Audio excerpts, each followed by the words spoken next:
Did you know that 7 in 10 autistic kids will suffer from anxiety, depression, or burnout at some point? That's huge compared to 1 in 5 neurotypical kids. Most of us parents don't even see it coming. I know I didn't. So today I want to talk to you about a really touchy subject: mental health and autism. I want to give you the real research and real truth so that you can help your child before it gets too heavy. Hey guys, I'm Genevieve, mom to an autistic child and the voice behind the Autism Parent Guide. Here we talk about the things no one prepares you for, backed by real research, real evidence, and parent stories.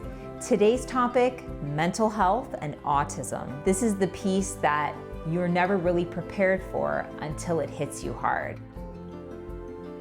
So what does the research actually say? Studies have found that 70% of autistic kids and or adults will suffer some form of mental health challenge, be it anxiety or depression, at some point in their life. It doesn't mean that autism is causing the anxiety or depression. Not at all. It's that daily grind of trying to fit in, conforming to rules, sensory overload and challenges, and trying to mask sometimes who they really are. Think of children with autism or autistic children as children with a cup that's already partially full. They're dealing with rules on a daily basis, the noises, the lights. And so as they go throughout their day, their cup gets filled with more and more water, and at some point will overflow. That overflowing means that the children, their cup is full and they no longer can take anything else and they melt down. And so if you find that your child is melting down, is completely emotional and unregulated, this is a sign that they may be experiencing burnout or heading towards a mental health challenge or crisis. And so I would urge you to stop, because mental health is just as important as individual education plans or speech therapy.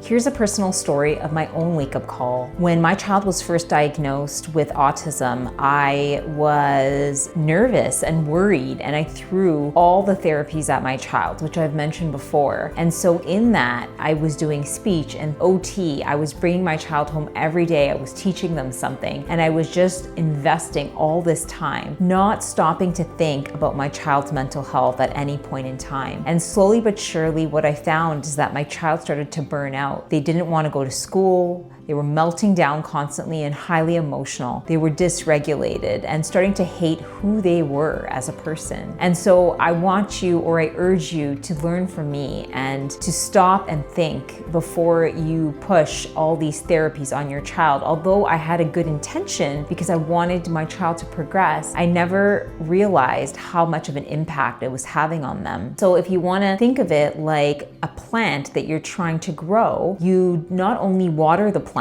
with the education piece that they need, but you have to provide the plant with sunlight in order for it to go. And that sunlight can be equivalent to the mental health, the safe space, the taking those breaks when they need it. So I would urge you to just learn from me and what I did, and making sure that you're approaching this with a sense of balance. So what do the experts recommend, and what actually works? There are 3 key pieces to this to keep your child's mental health in check. Number 1, mental health check-in at least once a year. This is pretty obvious, but the research suggests that making sure that your child at least 1 yearly mental health check-in with a therapist or psychologist. Number 2, cognitive behavioral therapy. And so this is a type of therapy, if adapted, so you have visuals, proper steps, and parent involvement, that can work for children and adults that undergo or have anxiety or depression. And the third piece is everyday regulation, making sure your child is regulated on a daily basis, has clear steps as to what the day entails, has a regular routine, and is in the know so that the unknown is not scary. So here's your practical game plan. Not tomorrow, not next year, but today. 3 things. Number 1, build predictability. Number 2, teach feelings. And number 3, connection over correction, which is a big one. So the first one is build predictability. I can almost imagine that most of us do this already. Bedtime routines, predictable schedules, so that your child knows exactly what to expect, and then also letting them know when a change is going to happen, giving them a heads up. Number 2, teaching feelings. This one was a little bit challenging in our household, but being able to model your feelings in the moment so that your child has the words when they have big feelings or big emotions. For example, if I were to trip over a Lego and hurt my toe, I wouldn't just let it go. I would model that. I would say, ouch, I tripped over a Lego, that hurt, and I'm a little frustrated and a little bit annoyed that the Lego was left all over the floor. So things like that. Number 3 is connection over correction. And I find this to be a little challenging. If you're coming home from work and your child is melting down and there's chaos all around you, it is really hard to take a step back and to connect with your child versus correct your child. But I would urge you to try your best to do so. Something that I find that is helpful is if we try and distract our child, or sometimes I would offer a hug, which I feel calms the whole situation down. Think of it like a storm coming, and instead of being able to get you and your child out of that storm, you just pop open an umbrella and put it over your heads. You're not taking yourselves out of the storm, you're just giving yourselves protection until the storm passes.